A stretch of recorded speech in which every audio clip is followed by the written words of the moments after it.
Martha? Just let her get back. And then click it. Just down there. Just give her a whistle. Mary Martha. She's got a meeting to attend. No, it's not. Okay. All right, we call to order the meeting for the mayor and the board of aldermen for July 7th, 2026.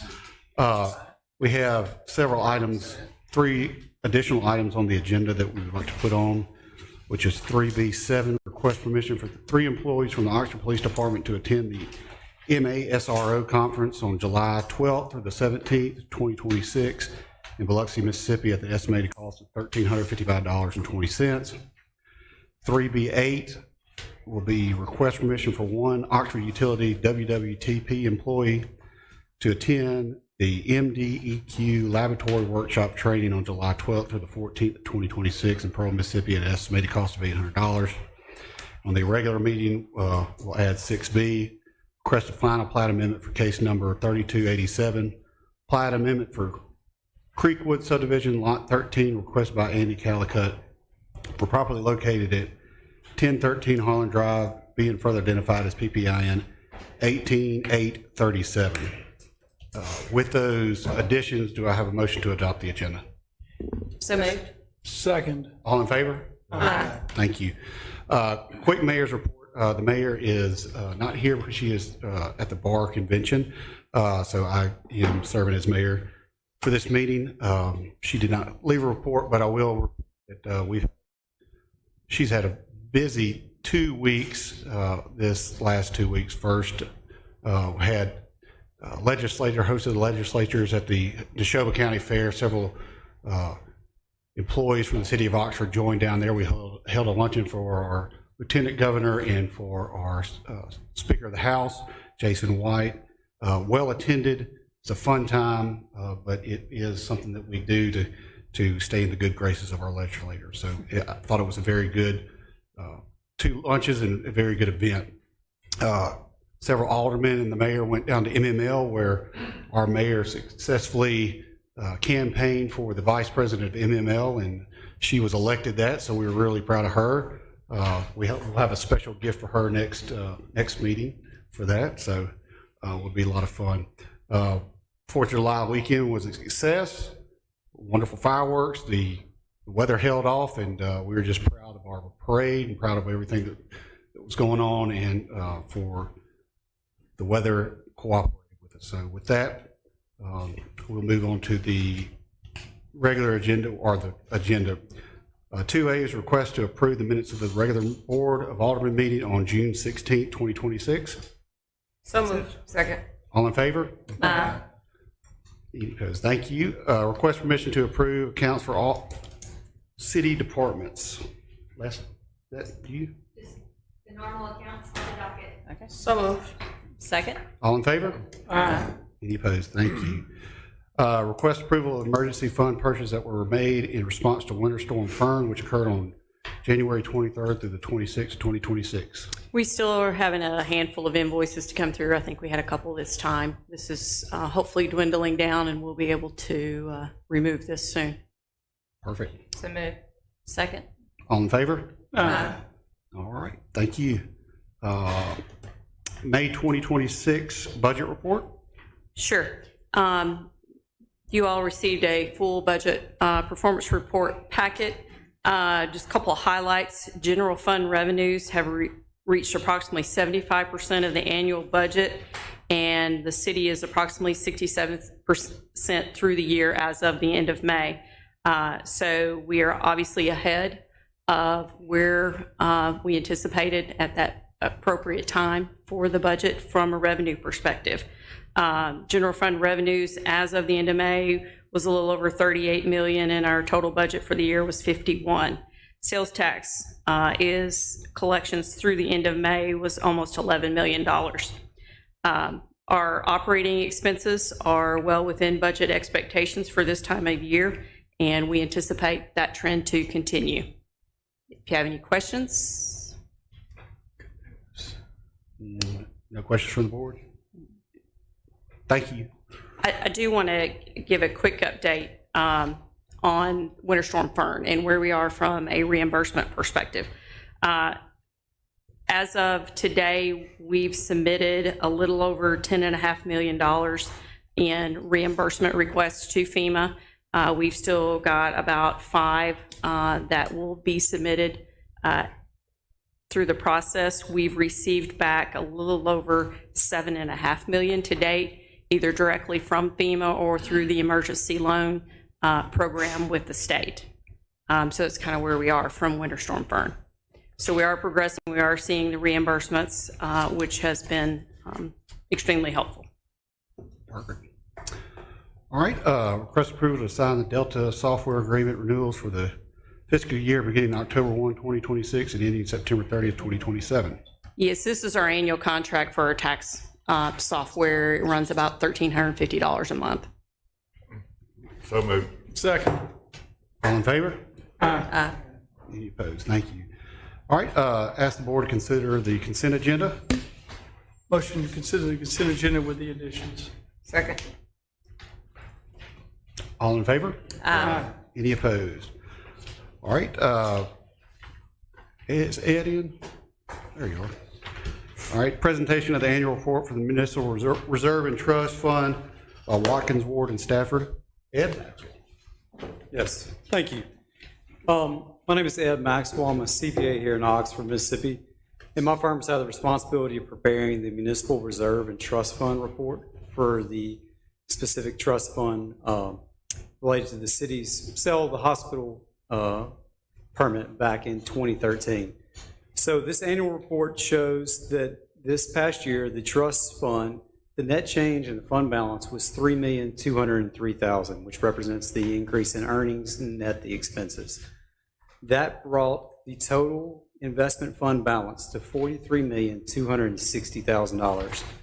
The increase to the fund balance represented a 10.11% increase year over year. And our job is to calculate the maximum available distribution to the city, which we calculated at $1,209,000 as of March 31st, 2026. Just to point out that when that distribution is voted on and decided by the board, the total distributions through March 31st, 2026 that have been provided to the city general fund by the trust are now at $11,979,000. And if there's any questions or any comments, I'll entertain those. You said 43 million is our balance? So the balance as of March 31st, which is the fiscal year, $43,260,000. And that is an increase since the original inception of $30 million. So with payouts, we're at $55 million. Yeah, That's awesome. Awesome. Well, the guys that set that up back in 2012 did the city a huge favor. Any questions on the reports? Thank you. Thank y'all. Thank you. All right, consider extending the local state of emergency. Shane?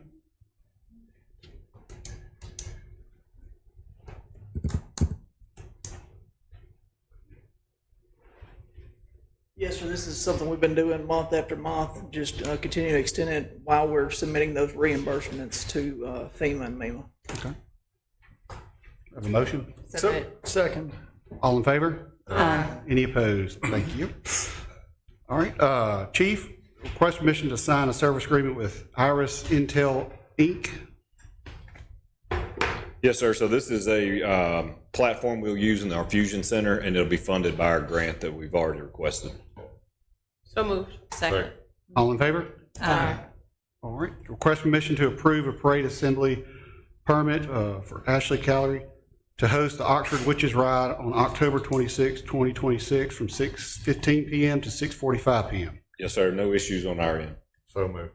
Second. All in favor? Request permission to adopt retirement resolution for Johnny Sneed. Johnny?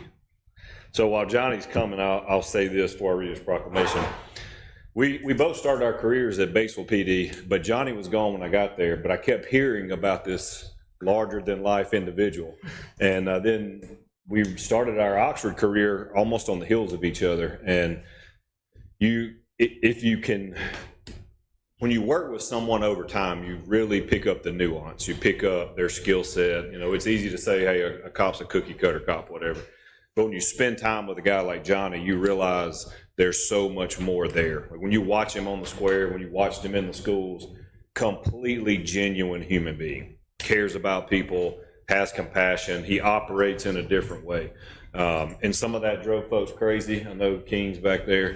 But the guy truly does the job the way you want it done. And it's a people first mentality. And if you've never watched him work, you would take it for granted. But it has truly been a pleasure, buddy, to serve with you and to watch you do what you do. It's some people, we try to train it into them, and some people have it, and Johnny's got it. But I want to read his proclamation.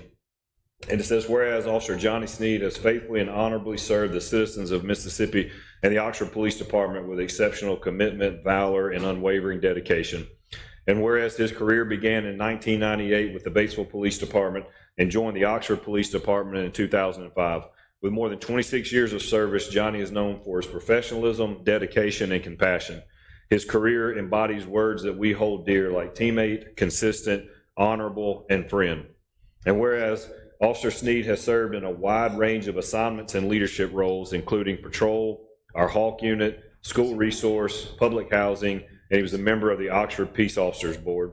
And completing his service in the downtown district, Johnny's experience, leadership, and commitment to our community touched lives throughout his career. His professionalism, passion for people contributed to the safety of our city, our schools, and it supported the department's mission and effectiveness. Johnny will forever be remembered by his students that he served and his presence in the downtown district. He will also be remembered as the undefeated cornhole champion and the unofficial mayor of the square. And whereas throughout his career, Johnny has demonstrated his commitment to our city, our department, and the people that he serves, and continues to make a meaningful difference within the Oxford Police Department and our community. And whereas Johnny Sneed has left a good name on the city of Oxford, the Oxford Police Department, and the entire Oxford community with his dedicated service will be remembered for years to come. Therefore, let it be resolved that the Mayor and Board of Aldermen of the city of Oxford express their sincere appreciation and gratitude to Johnny Sneed for his work on behalf of the Oxford Police Department and the city of Oxford.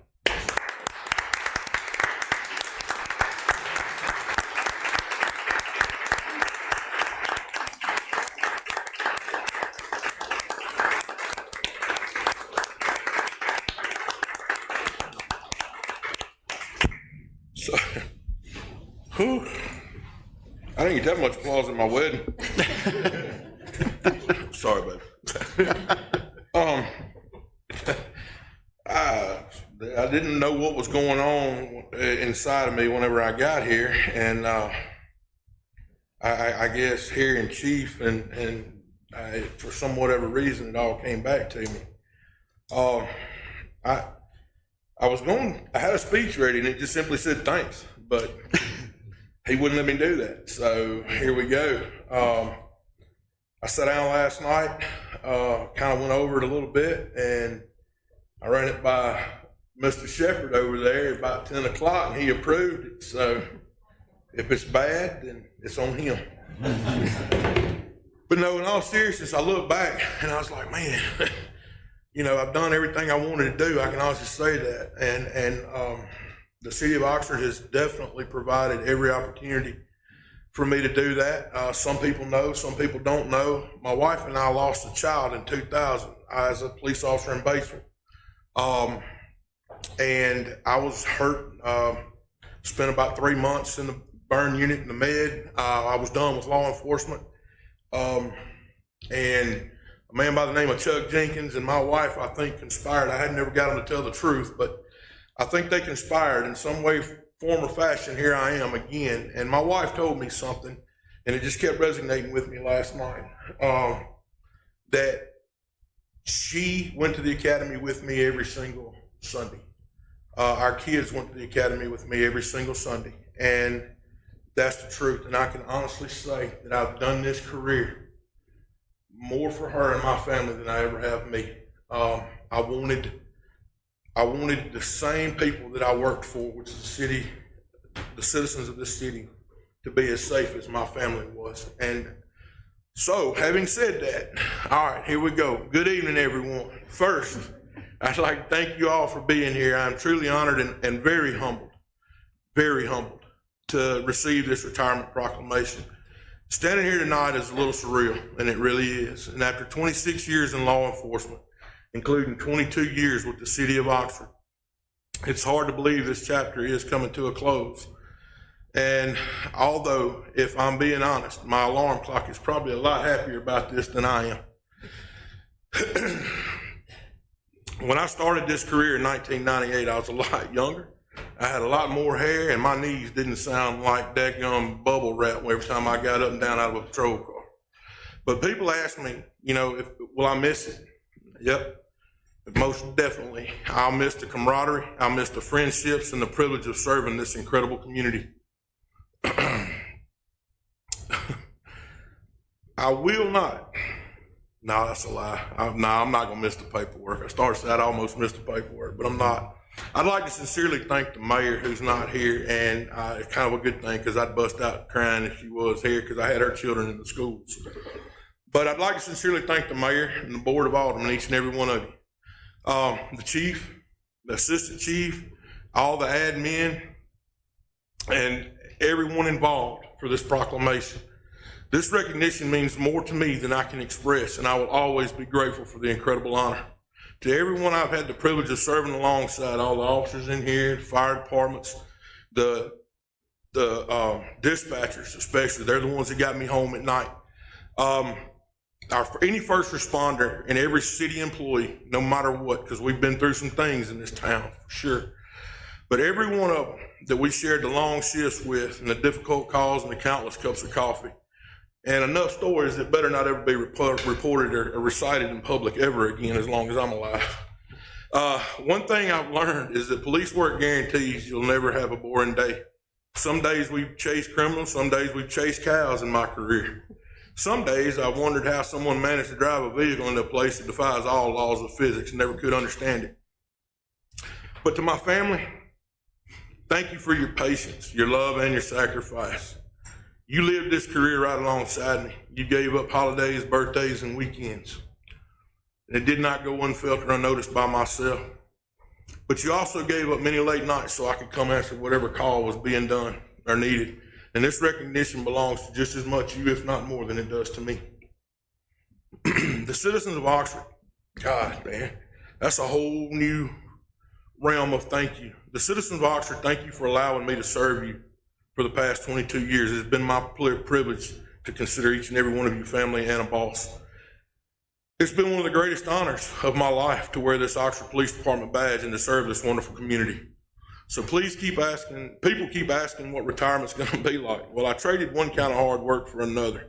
Instead of responding to calls, now I'm responding to customers who say, well, since you're already here, can you just do one more thing?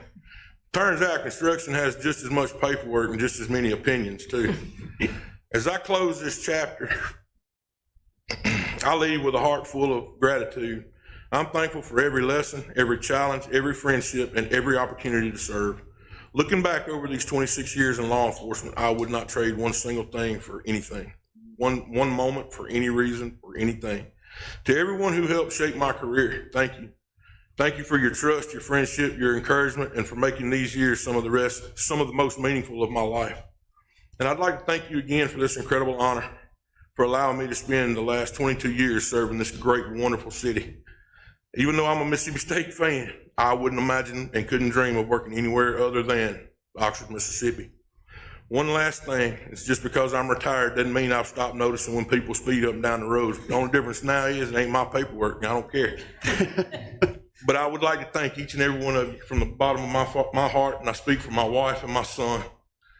I'd like to just God bless you all, and God bless this great, wonderful city. Thank you.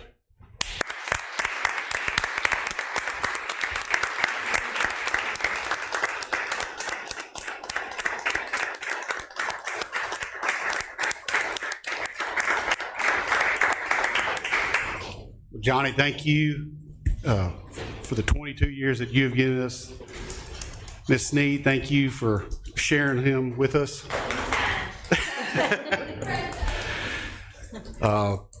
So I will need a motion to adopt that proclamation. So moved. I'll make an amended motion add to that, to adopt the proclamation, but also to allow Officer Sneed to purchase his firearm should he be willing, should he want to do so. For one, it's on the consent, okay. It is? Okay. Oh, okay. All right, That's it. did not see that, so, got a motion, a second, all in favor? Aye. Any opposed? All right.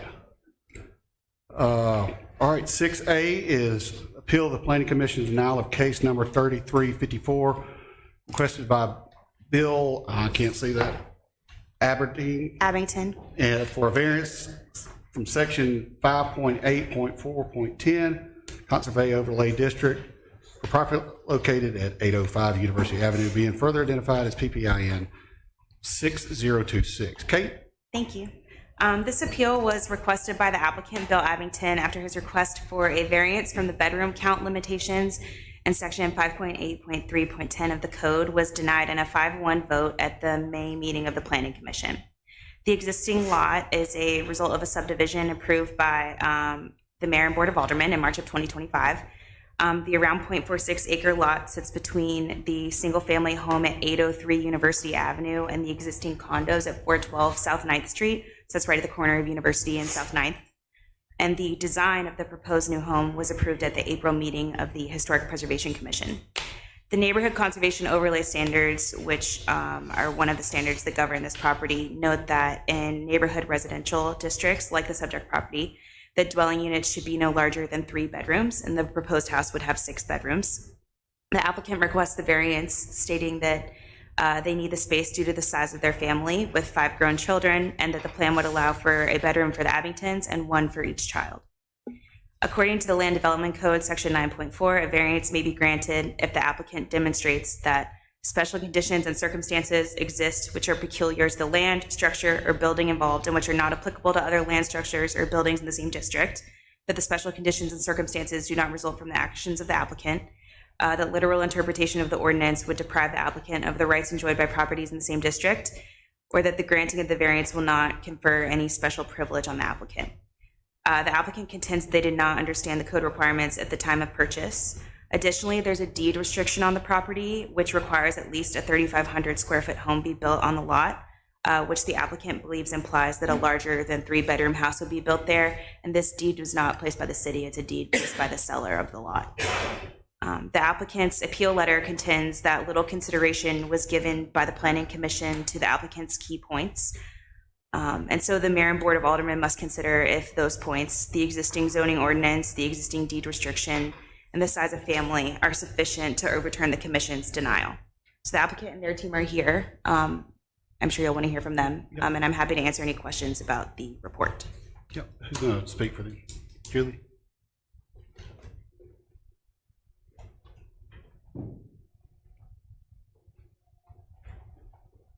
Hey, Julie. Hi, my name is Julie Spears. I'm the architect, and behind me is Bill Abington, the owner. I know that you all have seen our letter and the plans that we presented to the Planning Commission, so I just have a few points to reiterate from those previous meetings. The home meets all requirements set by the city except for this bedroom ordinance. So we have accommodated for all the parking, for all the bedrooms of the home on site and out of view of the street. We have designed an extensive drainage plan with Jeff Williams Engineering, who is also here, and he can answer any questions about that. But so all the water from the site is planned to go to University Avenue or to the west, and is not a negative impact on any of the neighbors. We have been approved by HPC.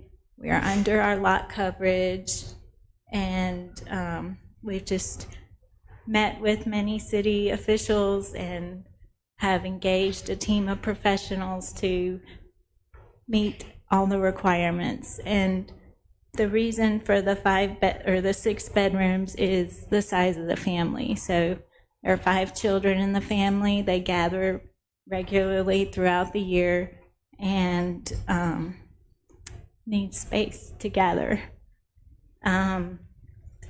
Regarding the variance, I don't know the word, but the reason for a variance is an exception to the lot.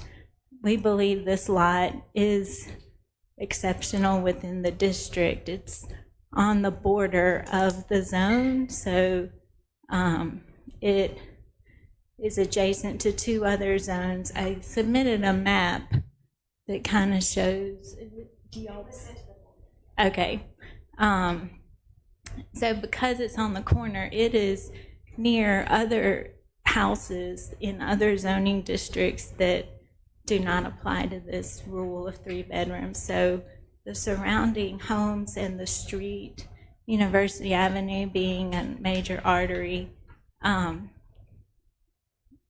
context supports a home with more than 3 bedrooms because of the surrounding homes. This will be the family's permanent home. And at the Planning Commission, we failed to bring up, and the Planning Commission did not bring it up, but there is a recent precedent set by the Theora Hamlet House. The people who bought that were under the same 3-bedroom restriction, and they applied for 6 bedrooms, and it was passed without having to come to you. So I didn't know if you were aware of that, but there has been a precedent, and I think a lot of the things about that are very similar to ours.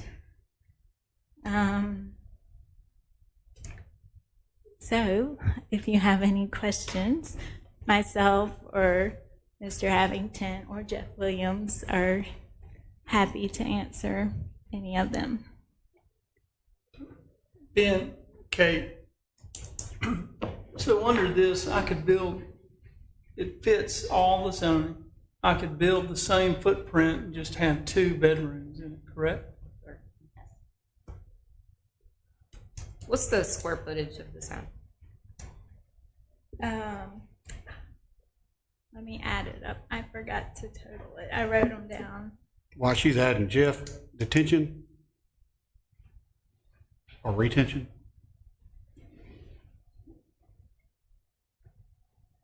So without the help of Steve, with the city, it's been much more difficult and big help. We capture 100% of the water, either by carrying it to University and carrying it to the west, so it doesn't go around back to the night. And the rest of it's going in an underground detention system. Series of pumps, pump it out, again, pump it back out to the stream, back to the west. Okay. And along those lines, so I know this says as of 519, this drainage strategy, 519, and then I've seen a stormwater plan that talks about the underground detention basin right in front of the garage and the pumps. Is this not up to date? Because I don't see it anywhere on the drawing as far as the detention basin on this drainage strategy drawing. These drawings were submitted up to 624. So I don't know which one you have. The one in the The one that was packet. approved. It says drainage strategy as of 5/19/26. Yeah, that's the, Maybe you can pass Yeah, that's that what I- around. Okay. this is the one that was approved by Steve Brown. I don't think those were provided, I don't think those made it out of engineering, so we're not seeing. Well, what we're here to talk about is a variance for bedrooms, not talk about stormwater. I mean, if you're not increasing the footprint of the property, you're just asking for, to increase the number of bedrooms by 2. And if you can have the same footprint. So what we're talking about is I think stormwater is more of a land disturbance.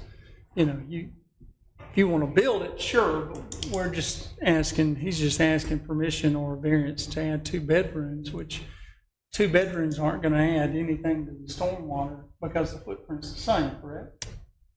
You're correct. So, I mean, I get it under that, under the conditions. I mean, we're not going to granting the variance is not going to confer special privilege.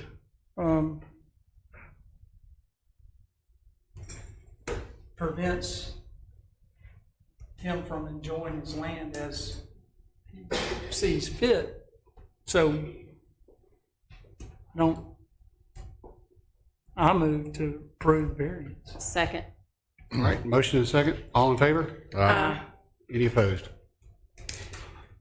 Enjoy your Thank house. you. All right.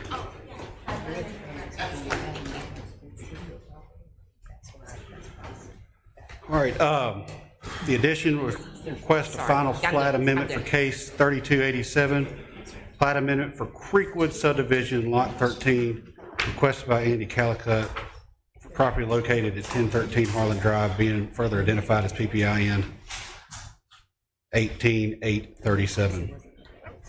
Subject property is a little bit over an acre in the Creekwood subdivision.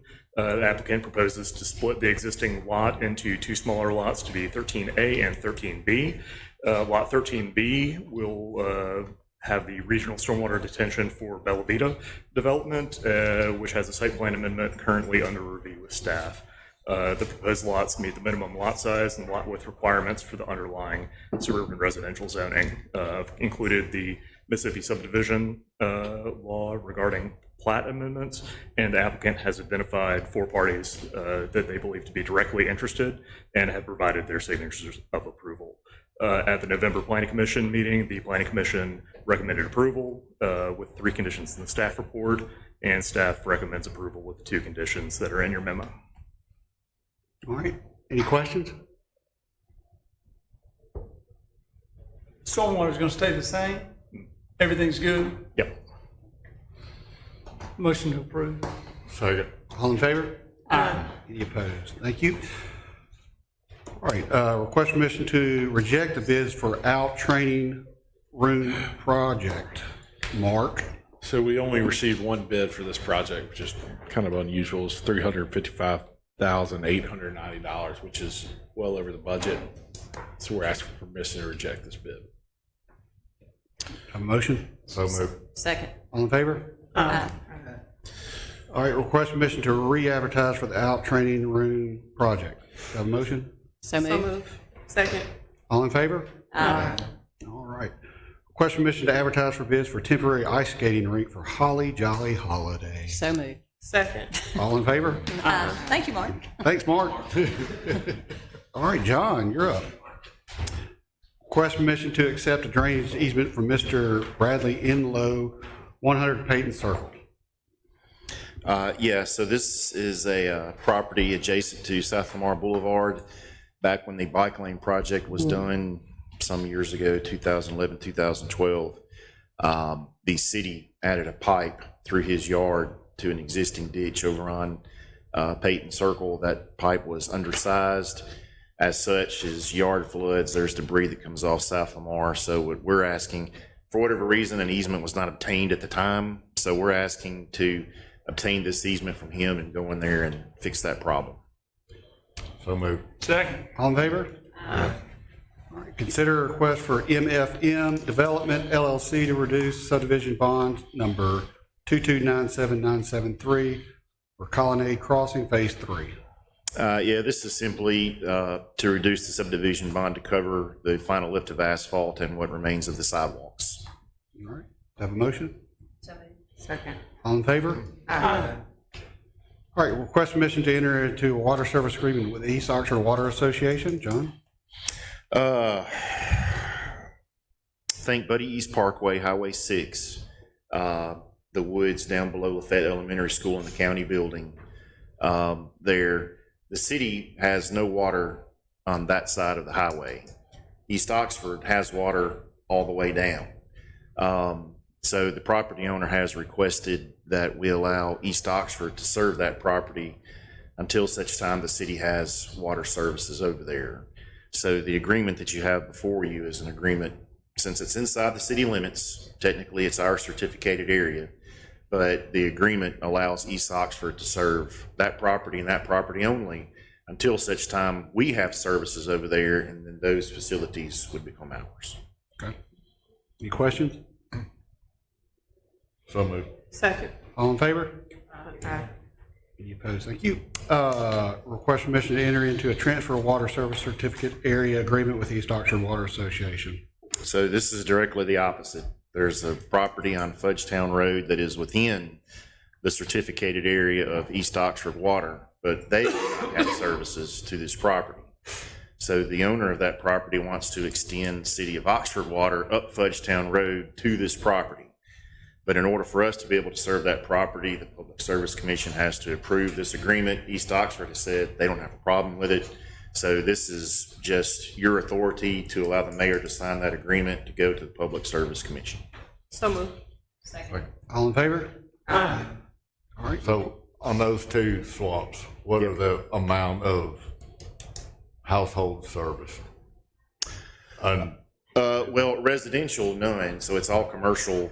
Okay. The FD Bud East and Highway 6, that's all commercial property. Okay. I believe it's going to be medical office buildings. Okay. And the property on Fudgetown Road, my understanding, they're looking at some type of industrial development, but I'm not sure. All right. Question. Permission to lease subdivision bond number 10011999911 for the Grove at Grand Oaks Phase 7. Yep, so the final lift of asphalt was put down last year. It's held up good. We've inspected it, and so we're asking to release the bond. So moved. Second. All in favor? All right. Request to approve change order number 1 and final and payment application number 1 and final for the Pumpkin Water Plant demolition project. So this is the last of the Pumpkin Water projects. This was just to demo the old treatment plant over on Campground Road. It's a final quantity change order. So moved. Second. All in favor? Any opposed? Thank you. Request permission to approve the low bid for MC Construction LLC for the Shady Cove sewer expansion project. So this is to extend sewer up Sandy Cove into, which is an annexed area from 2018. Sort of an extension of the North Lamar sewer project that we just finished. All right, do I have a motion? So moved. Second. All in favor? Request permission to accept a reverse auction bid for Tag Truck Center for the 14-yard dump truck with a snowplow for the Development Service Street Department. Yep, so we budgeted $240,000. We did this earlier and we didn't have any luck. So we re-advertised it, and Tag Truck Center has come in with what we believe to be an acceptable proposal. Second. All in favor? Any opposed? Awesome. Consider the request for Court Square LLC to close the sidewalk at 1230, okay. No, go back. Huh? Skip one. Oh, I'm sorry. Hold on, Mark. Request approval for a general service contract with HDR Engineering for professional services, engineering services, excuse me. So this is a general services agreement that we've had with them for the last 4 or 5 years. They're traffic engineering specialists, so they help us with traffic signals, intersections, and things of Oh, that is nature. this the traffic, like our light people? Well, they're the engineer. They're not the maintenance day-to-day guy, but they help Whoever us. we need to get together Mhm. and get with AI to get our stuff synced up. I'm on it. Okay. I'm on it. Because there's, You'll hear about that at my budget proposal next. So remember that you and I discussed that. I'm on it now. Okay. All right. Some kid in Michigan got arrested for hacking into the system. I think we can do better. Okay. So, and he used AI and got it right. All right. Second. All in favor? All right, consider the request for Court Square LLC to close the sidewalk at 1223 East Jackson Avenue and work on Sunday, July 12th, as well as Sunday, July 19th, if necessary. So that's directly behind us across the street. The owner has requested permission to work on Sunday, obviously. lower traffic, so they can work on painting the building, which will involve setting up a lift and closing the sidewalk for a period of time. July 12th is the scheduled date, but if for some reason rain or something, we've tacked on an additional Sunday there as well. All right. So move. Second. All in favor? Any opposed? All right, ask the board consider executive session. Motion to consider executive session. Second. All in favor? The board will now consider an executive session. Oh.